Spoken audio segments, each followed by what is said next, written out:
Энэлийн нэмсэглэлийн ард ямар их төсвөр төвчээр олон жилийн шаргуу хөдөлмөр хүч оршин буйг дэлхийн нийтэд гавьяат маань харуулж чадлаа. Монгол улсын гавьяа жүжигчин Лавг Очрын тухай сонирхолтой 5 факт. Факт 1. Архангай аймгийн Уугуул тэрээр 1987 онд төрсөн бөгөөд өдгөө 38 настай. Факт 2. Дэлхийн хамгийн алдартай цирк дю солей нарны циркт жүжигчнэр өргөцсөн цөөн Монгол уран бүтээлчдийн нэг. Факт 3.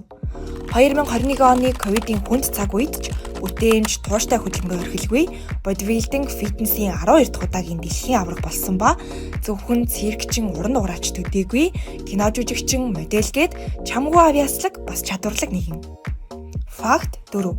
Handstand буюу гар дээр тогтох урлагийн олон улсад хүлээн зөвшөөрөгдсөн дасгалжуулагч бөгөөд дэлхийн унцэг булан бүрээс ирсэн шавнартаа тэнцвэр, хүч, төвлөрөл, тэсвэр сахилга батыг хөгжүүлэх онцгой арга барилыг зааж сургадаг. Факт 5. Ара фестивалийн 2025 оны нээлтийн хамгийн анхны шоунд өөрийн гайхамшигт үзүүлбэрээр оролцож, түүний хүч, уян хатан байдал, ур чадварын төгс хослол нь тайзны хамгийн онцлог мөчүүдийн нэг болсон билээ. Хамтдаа Монгол улсынхаа баг тамирчдыг уухайлан дэмжиж комент үлдээцгээе. Дайчид мориндоо.